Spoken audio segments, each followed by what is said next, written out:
Selamat pagi, perkenalkan nama saya Pangeran Bagus, saya merupakan mahasiswa dari program studi Magister Sains Manajemen. Pada kesempatan kali ini saya akan mempresentasikan proposal tesis saya yang dibimbing oleh Bapak Profesor Dr. Basu Swasta Darmesta, MBA, dengan judul Menguji Niat Pembelian Kembali Produk Mode Cepat Menggunakan Model of Goal Directed Behavior.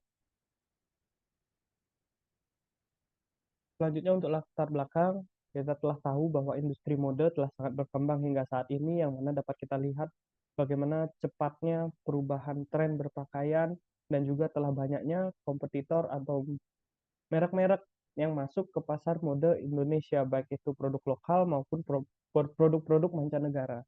Dikutip dari laman statista.com, pasar mode di Indonesia diproyeksikan akan mengalami peningkatan penjualan tahunan hingga 3,97% dari tahun 2024 hingga 2027, dengan angka pemasukan yang diproyeksikan itu adalah sebesar 22,66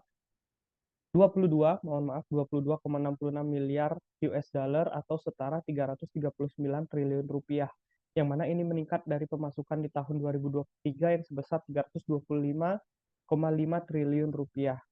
Yang mana kita juga udah tahu bahwa banyak sekali brand yang telah masuk di Indonesia, yang mancanegara itu contohnya seperti H&M, Uniqlo, Bershka, kemudian produk lokal itu ada 3 Second, dan juga Erigo yang mungkin sangat terkenal saat ini, dan masih banyak lagi yang bermain di pasar mode Indonesia.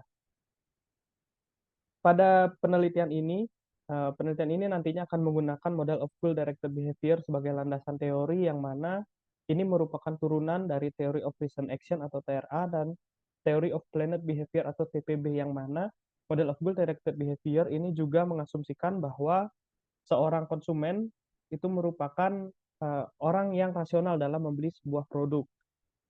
Di dalam penelitian ini saya telah melakukan riset pendahuluan, yang mana riset ini berlandaskan teori konsumen rasional yang ditulis oleh George Katona 1953, yang mana di dalamnya itu ada 3 prinsip konsumen rasional, seperti prinsip informasi yang lengkap dan pandangan ke depan, prinsip mobilitas yang lengkap, dan juga prinsip persaingan murni. Pada penelitian pendahuluan atau riset pendahuluan, saya telah mewawancara 11 orang narasumber, yang kemudian saya mendapatkan hasil bahwa mereka yang rasional dalam membeli produk mode di Indonesia itu mayoritas adalah generasi Z, dan juga produk atau merek yang mereka sangat sukai di Indonesia itu adalah brand Uniqlo, yang merupakan merek mancanegara. Yang kemudian generasi Z ini akan menjadi subjek penelitian, serta Uniqlo akan menjadi objek dari penelitian ini. Selanjutnya, rumusan masalah terkait kesenjangan teoritis. Eh, Kita dapat melihat bahwa model of goal directed behavior saat ini telah banyak sekali, setelah lumayan digunakan hingga tahun 2024. Contohnya ada beberapa konteks penelitian seperti belanja pakaian olahraga, ada perilaku wisatawan, perilaku belanja di bandara, niat berwisata, dan juga niat belanja grosir. Namun pada kesempatan kali ini peneliti masih menemukan bahwa sedikit sekali penelitian terkait pembelian produk mode, terutama mode cepat yang menggunakan model of goal directed behavior sebagai landasan teori. Selain itu, Putu Restantix dan kawan-kawan pada tahun 2022 juga menemukan bahwa penelitian yang menggunakan MGB itu masih sangat terbatas dalam rentang 2012 hingga 2015 hingga 2019, mohon maaf. Oleh karena itu, para peneliti menyarankan agar model ini semakin banyak digunakan dikarenakan memiliki kemampuan yang baik untuk memeriksa niat ataupun perilaku konsumen yang kompleks. Selanjutnya, kesenjangan empiris. Peneliti melihat bahwa masih sedikit yang menggunakan dan meneliti variabel keinginan, contohnya seperti keinginan belanja, keinginan pembelian, keinginan berkunjung, keinginan membeli kembali dalam bidang perilaku konsumen. Seperti yang dilakukan oleh Chiu dan Choi 2018, Chiu dan kawan-kawan 2018, dan Thomas Francois dan kawan-kawan 2023. Seperti yang diuji dalam model of goal directed behavior. Selain itu, dalam penelitian ini, peneliti juga akan memasukkan satu buah variabel tambahan, yaitu persepsi kualitas. Berbagai penelitian telah banyak memperluas penggunaan MGB, seperti manfaat potensial yang dilakukan oleh Aurora, motivasi, persepsi manfaat, dan yang lainnya, namun masih sedikit penelitian yang menggunakan persepsi kualitas sebagai variabel independen dalam model penelitiannya. Untuk pertanyaan penelitian dapat dilihat seperti di share screen ini. Kemudian selanjutnya ada tujuan penelitian. Lanjutkan pada landasan teori. Model of Goal-Directed Behavior itu pertama kali diperkenalkan oleh Perugini dan Bogosi pada tahun 2001, yang mana teori ini mengisi kelemahan dari teori perilaku yang direncanakan atau Theory of Planned Behavior atau yang kita kenal dengan TPB, yang mana teori ini memasukkan variabel yang mewakili proses motivasi, afektif, dan kebiasaan dalam model psikologi sosial yang kemudian dapat dikatakan mengisi kelemahan-kelemahan dari TPB tersebut. Yang mana jika kita lihat pada gambar di sebelah kanan, positive anticipated emotions dan juga negative anticipated emotions itu mewakili variabel afektif, kemudian ada desire yang mewakili proses motivasi, dan juga ada frequency of past behavior yang mewakili proses kebiasaan yang dimasukkan ke dalam model psikologis sosial. Selanjutnya pengembangan hipotesis, pengaruh persepsi kualitas pada sikap. Menurut Seitamal 1988, persepsi kualitas merupakan penilaian seorang konsumen terkait kualitas superior atau keunggulan sebuah produk atau jasa. Seitamal 1988 juga menegaskan bahwa persepsi kualitas itu didasarkan pada evaluasi kognitif seorang konsumen. Kemudian kualitas yang merupakan dimensi dari persepsi nilai itu juga dikatakan bahwa mampu menjelaskan variabel sikap secara signifikan. Sweeney dan Sutar 2001. Kemudian Geng dan Chang 2022 menemukan bahwa persepsi kualitas dari omnichannel atau multi saluran itu memengaruhi sikap konsumen terhadap belanja omnichannel secara positif. Selain itu, Graca dan Kari 2023 dalam konteks produk hijau juga menemukan bahwa persepsi kualitas itu memberikan dampak positif pada sikap konsumen terhadap produk hijau dan jasanya. Berdasarkan tinjauan literatur tersebut, peneliti kemudian membangun hipotesis pertama sebagai berikut. Hipotesis pertama, persepsi kualitas berpengaruh positif pada sikap terhadap pembelian.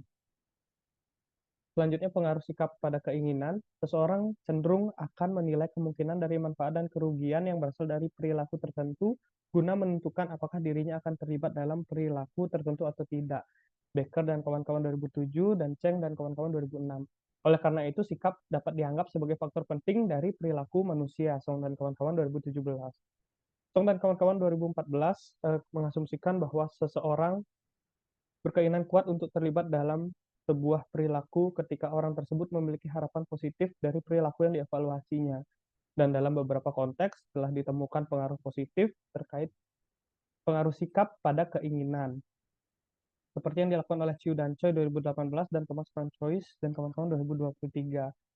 Berdasarkan tinjauan literatur tersebut, peneliti kemudian membangun hipotesis kedua yang berbunyi sikap terhadap pembelian berpengaruh positif pada keinginan terhadap pembelian kembali. Selanjutnya, untuk hipotesis ketiga, seseorang cenderung akan mempertimbangkan dan mematuhi pendapat orang lain dalam melakukan perilaku tertentu. Song dan kawan-kawan 2014. Hal ini menunjukkan bahwa keputusan dan perilaku yang dilakukan seorang individu sangat dipengaruhi oleh referensi yang menonjol seperti individu atau kelompok yang diyakini akan menyetujui atau tidak menyetujui perilakunya. Song dan kawan-kawan 2014. Dan ini sama seperti sikap yang memprediksi keinginan, norma subjektif juga menjadi salah satu faktor yang diusulkan untuk memengaruhi keinginan seorang konsumen yang dikatakan oleh Esposito dan kawan-kawan 2016 dan Pak dan kawan-kawan 2017. Oleh karena itu, berdasarkan literatur ini, peneliti kemudian membangun hipotesis 3 yang berbunyi norma subjektif berpengaruh positif pada keinginan terhadap pembelian kembali. Selanjutnya, pengaruh persepsi kontrol keperilakuan pada keinginan. Menurut Park dan kawan-kawan 2017, persepsi kontrol keperilakuan memberikan alasan bagi seorang untuk bertindak melalui kontrol atau kesulitan yang terkait dengan keinginannya. Selain itu, persepsi kontrol keperilakuan juga telah menjadi salah satu variabel penting yang diakui dalam proses pengambilan keputusan dalam model of goal-directed behavior. Beberapa penelitian terdahulu juga menemukan bahwa pengaruh persepsi kontrol keperilakuan pada keinginan itu bersifat positif, seperti yang ditemukan oleh Chiu dan Choi 2018, Chou dan kawan-kawan 2022, dan Arora dan kawan-kawan 2021. Berdasarkan bacaan di atas, peneliti kemudian membangun hipotesis Keempat, yaitu persepsi kontrol keperilakuan berpengaruh positif pada keinginan terhadap pembelian kembali. Selanjutnya, terkait variabel pengaruh emosi yang terantisipasi pada keinginan. Ketika sebuah perilaku disebut sebagai sarana untuk menggapai tujuan, maka reaksi afektif berupa positif atau negatif itu akan terjadi, yang dikatakan oleh Leone dan kawan-kawan 2004. Emosi positif maupun negatif dari seorang individu merupakan prediktor yang kuat pada keinginan yang juga mengarah pada perilaku. Bagosi dan kawan-kawan 1998, Perugini dan Bagosi 2001. Terkhusus untuk emosi negatif yang terantisipasi, Lee dan kawan-kawan menyatakan bahwa emosi tersebut merupakan cerminan dari keadaan emosi negatif seperti sedih dan kecewa yang mungkin terjadi pada orang yang gagal mencapai tujuannya. Orang-orang seperti itu mungkin mengalami perasaan tidak menyenangkan yang sangat terantisipasi sehingga memperkuat keinginannya untuk berperilaku yang terarahkan pada tujuan. Selanjutnya, emosi positif dan negatif adalah dua tipe emosi berbeda yang namun dapat muncul secara bersama-sama. Proses pengambilan keputusan diyakini didasarkan pada jenis proses berpikir yang serupa dengan pemikiran kontrafaktual, namun mungkin lebih tepat disebut sebagai penilaian prafaktual yang dikatakan oleh Gleiser dan kawan-kawan 1995, yang mana pengambil keputusan membayangkan konsekuensi afektif dari pencapaian tujuan dan kegagalan dari tujuan yang diinginkan, sebelum memutuskan untuk melakukan tindakan instrumental. Beberapa penelitian terkait pembelian barang baik secara daring dan secara luring telah menunjukkan bahwa dua jenis emosi yang terantisipasi, yaitu emosi positif dan negatif, memiliki pengaruh signifikan pada keinginan seorang konsumen. Terkait bacaan tersebut, peneliti kemudian membangun dua hipotesis, yaitu hipotesis 5 yang mengatakan emosi positif yang terantisipasi berpengaruh positif pada keinginan terhadap pembelian kembali, serta hipotesis ke-6 yang mengatakan emosi negatif yang terantisipasi berpengaruh positif pada keinginan terhadap pembelian kembali. Selanjutnya, pengaruh frekuensi perilaku pada keinginan. Frekuensi perilaku masa lalu biasanya merepresentasikan kinerja perilaku dalam waktu 1 tahun. Perilaku masa lalu telah diakui menjadi proksi dari kebiasaan seorang individu. Ketika seseorang sering melakukan suatu perilaku, maka keinginannya untuk melakukan kembali hal yang sama di masa depan akan semakin kuat. Beberapa peneliti dari berbagai topik telah memeriksa hubungan langsung frekuensi perilaku masa lalu pada keinginan. Harus dan kawan-kawan 2008 yang melakukan penelitian terkait niat penggunaan transportasi publik menemukan bahwa frekuensi perilaku masa lalu berpengaruh positif pada keinginan orang untuk menggunakan transportasi publik. Selain itu, pengaruh yang sama juga ditemukan dalam beberapa penelitian lainnya seperti Chiu dan kawan-kawan 2018 yang menginvestigasi niat perilaku konsumen dalam berbelanja produk olahraga secara daring. Berdasarkan literatur tersebut, kemudian peneliti membangun hipotesis ketujuh yang berbunyi frekuensi perilaku masa lalu berpengaruh positif pada keinginan terhadap pembelian kembali. Selanjutnya, pengaruh frekuensi perilaku pada niat pembelian kembali. Ketika seseorang telah sering melakukan suatu perilaku, maka tidak hanya keinginan untuk kembali melakukan hal yang sama di masa depan yang akan semakin kuat. Hal tersebut juga mengarah pada niat yang semakin kuat untuk melakukan hal yang sama lagi. Conner dan Armitage 1998 juga berpendapat bahwa perilaku masa lalu diharapkan memiliki dampak yang kuat pada niat dan juga keinginan untuk berperilaku. Sebuah meta-analisis telah meneliti 64 studi dan menemukan bukti kuat mengenai dampak frekuensi perilaku masa lalu pada niat perilaku yang muncul di masa depan. Berdasarkan pembacaan tersebut, peneliti kemudian membangun hipotesis ke-8 yang berbunyi frekuensi perilaku masa lalu berpengaruh positif pada niat pembelian kembali. Untuk hipotesis yang terakhir, beberapa penelitian terdahulu menunjukkan bahwa keinginan adalah variabel yang dihilangkan dalam proses pengambilan keputusan yang menjembatani kesenjangan antara proses kognitif dan konatif seseorang. Oleh karena itu, dapat dikatakan bahwa keinginan merupakan anteseden dari niat. Lebih lanjut, Perugini dan Bagosi juga menyatakan bahwa keinginan seseorang berbeda dengan niat. Hal ini dikarenakan keinginan adalah motivator pribadi yang berfungsi sebagai elemen proksimal yang mengarah pada pembentukan niat. Han dan kawan-kawan serta Song dan kawan-kawan telah menemukan bahwa terdapat pengaruh dari keinginan pada niat pembelian kembali. Berdasarkan informasi tersebut, peneliti membangun hipotesis ke-9 yang berbunyi keinginan terhadap pembelian kembali berpengaruh positif pada niat pembelian kembali. Berikut adalah model dari penelitian yang akan peneliti gunakan pada penelitian ini. dengan persepsi kualitas sebagai variabel independen tambahan. Selanjutnya untuk desain penelitian ini akan menguji peran model of goal-directed behavior dalam memengaruhi seorang konsumen untuk melakukan pembelian kembali sebuah produk mode. Penelitian ini didasarkan pada pendekatan kuantitatif yang mana menurut Schindler pada tahun 2022, penelitian kuantitatif merupakan pendekatan yang berfokus pada kuantitas, frekuensi, atau besaran sebuah fenomena. Ini merupakan dasar dari suatu studi statistik. Dengan menggunakan pendekatan kuantitatif, penelitian ini akan mengandalkan prinsip positivis dan menggunakan bahasa hipotesis dan variabel seperti yang dinyatakan oleh Newman pada tahun 2014. Penelitian ini nantinya merupakan self-administered survey yang mana akan dibantu dengan alat yang bernama Google Forms. Sedangkan untuk analisis data, penelitian ini nantinya akan menggunakan structural equation modeling yang dibantu dengan alat analisis yaitu SmartPLS versi 3. Selanjutnya untuk definisi operasional dan pengukuran, persepsi kualitas merupakan sejauh mana seorang konsumen memberikan penilaian terhadap sebuah produk terkait keunggulan atau kualitas yang superior. Setamal 1988. Adapun pernyataan yang menjadi indikator dari persepsi kualitas diadaptasi dari penelitian yang dilakukan oleh Konuk 2018 sebagai berikut. Selanjutnya sikap terhadap pembelian. Sikap adalah sejauh mana seseorang itu membuat evaluasi dalam dirinya terkait keuntungan atau ketidakuntungan dari suatu perilaku yang dilakukannya. Yang dikatakan oleh Edson dan Madden 1986. Untuk penelitian ini, butir pernyataan dari sikap terhadap pembelian itu diadopsi dari Song dan kawan-kawan 2014 sebanyak 4 buah butir pernyataan. Selanjutnya, norma subjektif merupakan tekanan sosial yang dapat dirasakan oleh seorang individu dalam sebuah situasi yang berkaitan dengan melakukan suatu perilaku yang dinyatakan oleh Fishbein dan Adson 1975. Adapun 4 butir pernyataan untuk norma subjektif itu diadopsi dari penelitian yang dilakukan oleh Song dan kawan-kawan 2014 sebagai berikut. Selanjutnya, persepsi kontrol keperilakuan merupakan kemudahan atau kesulitan yang dirasakan seseorang dalam melakukan suatu perilaku yang dinyatakan oleh Adson 1991. Untuk variabel ini ada total 4 butir pernyataan yang diadopsi dari Song dan kawan-kawan 2014 sebagai berikut. Selanjutnya, emosi positif yang terantisipasi merupakan perasaan positif yang akan dialami seseorang ketika ia berhasil mencapai tujuan yang diinginkannya, yang dikatakan oleh Bagosi dan kawan-kawan 1998. Adapun 4 buah butir pernyataan diadopsi dari penelitian oleh Song dan kawan-kawan 2014.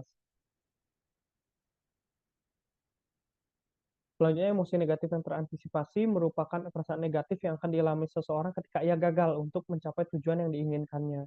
Dinyatakan oleh Bagosi dan kawan-kawan 1998. Adapun 5 butir pernyataan untuk variabel ini diadopsi dari penelitian oleh Lee dan kawan-kawan 2012 dan Thomas Francois 2023.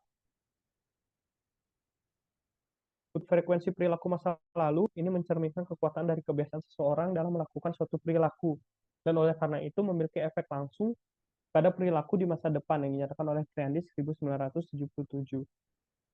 Untuk 3 buah butir pernyataan dari variabel ini diadopsi dari penelitian oleh Han dan kawan-kawan 2014. Selanjutnya, keinginan terhadap pembelian kembali itu merupakan sebuah keadaan pikiran di mana individu itu memiliki motivasi dalam melakukan suatu tindakan atau mencapai sebuah tujuan yang dikatakan oleh Perugini dan Bagosi 2004. Untuk variabel ini ada 4 butir pernyataan yang diadopsi dari penelitian oleh Thomas Francois dan kawan-kawan 2023. Untuk variabel yang terakhir, niat pembelian kembali itu merupakan tingkat niat seseorang untuk melakukan pembelian kembali dari penyedia yang sama mengingat pengalaman mereka sebelumnya yang dinyatakan oleh Hellier dan kawan-kawan 2003. Untuk 3 buah bukti pernyataan pada variabel ini diadopsi dari penelitian oleh Mortimer dan kawan-kawan pada tahun 2018. Selanjutnya, populasi dan sampel. Populasi dari penelitian ini adalah seluruh konsumen produk mode bermerek Uniqlo yang masuk ke dalam kategori sebagai generasi Z di seluruh Indonesia. Sedangkan untuk sampel adalah Dan unit sampel pada penelitian ini adalah individu yang memiliki kesesuaian kriteria dengan kebutuhan penelitian yang akan dilakukan, atau dalam kata lain adalah merupakan bagian kecil dari populasi yang memiliki kesempatan untuk mengisi kuesioner dari penelitian ini. Untuk kriteria responden, yang pertama adalah responden merupakan kelahiran antara tahun 1997 sampai 2012, yang mana ini masuk ke dalam kategori generasi Z. Dan yang kedua, responden itu pernah melakukan pembelian produk mode bermerek Uniqlo dalam 1 tahun terakhir, yang mana pada penelitian ini tentunya nantinya akan menggunakan metode penyampaian, yaitu penyampaian bertujuan yang mencari responden yang sesuai dengan kriteria yang dibutuhkan penelitian. Untuk asumsi kecukupan sampel, penelitian ini itu mengutip Hare dan kawan-kawan pada tahun 2019 yang mengatakan bahwa ukuran sampel yang baik adalah mengambil 10 untuk masing-masing item kuesioner yang digunakan. Oleh karena itu, karena penelitian ini menggunakan 34 item kuesioner, maka jika dikali 10 akan mendapatkan minimal kecukupan sampel, yaitu sebesar 340 responden. Selanjutnya, uji awal instrumen. Uji awal instrumen dilakukan dengan 2 uji validitas pada penelitian ini. Yang pertama, validitas wajah yang telah dilakukan oleh ahli riset di bidang pemasaran, yaitu dilakukan oleh dosen pembimbing. Dan yang kedua, peneliti telah melakukan validitas isi, yaitu mengambil sampel sebanyak 10 orang narasumber, seperti yang dapat dilihat pada tabel di sebelah kanan, untuk diminta mengisi kuesioner secara tatap muka, yang mana peneliti meminta para narasumber untuk mengisi kuesioner dan memberikan feedback jika para narasumber itu menemukan kesulitan dalam mengisi kuesioner, baik itu secara tulisan, kata per kata, kalimat, maupun isian-isian sebelum dari butir pernyataan. Dan hasil dari validitas isi, peneliti menemukan bahwa para narasumber memberi feedback atau timbal balik ke peneliti bahwa mereka mengatakan kata mode yang digunakan di dalam kuesioner itu lebih baik diganti menjadi fashion. Hal ini dikarenakan para narasumber mengatakan kata mode ini mungkin banyak orang awam yang tidak paham apa itu mode, seperti itu. Kemudian yang kedua, permintaan untuk mengisi alamat surel lebih baik dihapus. Pertimbangan dari para narasumber adalah karena pada di era sekarang ini tidak banyak orang yang mau memberikan alamat yang mungkin privasi bagi mereka ke orang yang tidak mereka kenal, seperti itu. Selanjutnya, uji validitas dan reliabilitas pada sampel besar. Validitas konstruk, yaitu menggunakan validitas konvergen dan diskriminan, yang mana validitas konvergen dapat dikatakan baik apabila memiliki nilai APE di atas 0,5 yang dinyatakan oleh Hare dan kawan-kawan 2019. Sedangkan untuk validitas diskriminan dikatakan baik apabila akar kuadrat dari APE dan setiap indikator pada garis diagonal pada konstruk yang sama memiliki nilai yang lebih besar dari korelasi tertinggi dengan konstruk lainnya yang dinyatakan oleh Hare dan kawan-kawan 2019. Selanjutnya, untuk uji reliabilitas, menurut Hare dan kawan-kawan 2019, pengukuran diagnostik dalam menilai konsistensi internal dapat dilakukan dengan pengujian Cronbach alpha. Nilai minimal yang dibutuhkan untuk menerima reliabilitas adalah sebesar 0,6 dan nilai akan dianggap baik apabila berada di atas 0,7. Selanjutnya, untuk evaluasi model struktural, yang pertama ada pengujian koefisien determinasi. Koefisien determinasi digunakan untuk mengukur akurasi prediktif sebuah model dan perhitungannya menggunakan korelasi kuadrat antara konstruk endogen yang sebenarnya dan korelasi kuadrat nilai yang diprediksi. Ini dinyatakan oleh Hare dan kawan-kawan 2019. Nilai koefisien determinasi berkisar antara 0 sampai 1. Semakin besar nilai koefisien determinasi merepresentasikan tingkat akurasi prediktif yang lebih tinggi. Yang kedua ada pengujian kesesuaian model atau model fit. Menurut Hale dan kawan-kawan 2019, model akan dikatakan memiliki proporsional kesesuaian apabila memiliki nilai standardized root mean square residual atau SRMR lebih dari 0,1, sedangkan nilai SRMR yang lebih rendah menunjukkan kecocokan yang lebih baik. Selanjutnya, pengujian Goodness of Fit. Yang pertama ada Goodness of Fit, evaluasi keseluruhan model yang merupakan bagian dari evaluasi model struktural dan model pengukuran. Goodness of Fit merupakan indeks yang berkisar dari 0 hingga 1. Dengan nilai mendekati 1 menunjukkan kecocokan yang baik yang dikatakan oleh Birney pada tahun 2016. Kemudian ada chi-square yang merupakan statistik yang menilai kecocokan antara matriks kovarian yang diamati dan yang diestimasi secara teoritis. Chi-square menjadi dasar bagi bagian besar indeks Goodness of Fit lainnya yang dikatakan oleh Hare dan kawan-kawan 2019. Selanjutnya ada goodness of fit index atau GFI, yang merupakan upaya untuk menghasilkan kecocokan statistik yang tidak terlalu sensitif terhadap ukuran sampel. Nilai GFI akan dikatakan baik apabila memiliki nilai lebih besar dari 0,9 yang dinyatakan oleh Hare dan kawan-kawan 2019. Selanjutnya ada RMCA atau root mean square error of approximation. RMCA mengukur seberapa baik sebuah model itu cocok dengan populasi aslinya dan bukan hanya dengan sampel yang digunakan dalam mengestimasinya. Nilai RMCA yang dapat dikatakan baik adalah ketika memiliki nilai yang lebih kecil daripada nilai cutoff sebesar 0,03 atau 0,08 yang dinyatakan oleh Hare dan kawan-kawan 2019. Selanjutnya yang terakhir ada comparative fit index atau CFI, yang merupakan indeks kecocokan tambahan yang merupakan versi perbaikan dari indeks kecocokan yang dinormalkan. Sarannya antara 0 dan 1, dan model dengan kecocokan sempurna akan menghasilkan CFI sebesar 1 yang dinyatakan oleh Hare dan kawan-kawan 2019. Terakhir ada prosedur pengujian hipotesis, yang mana pengujian hipotesis memiliki tujuan untuk mengukur pengaruh variabel bebas pada variabel terikat.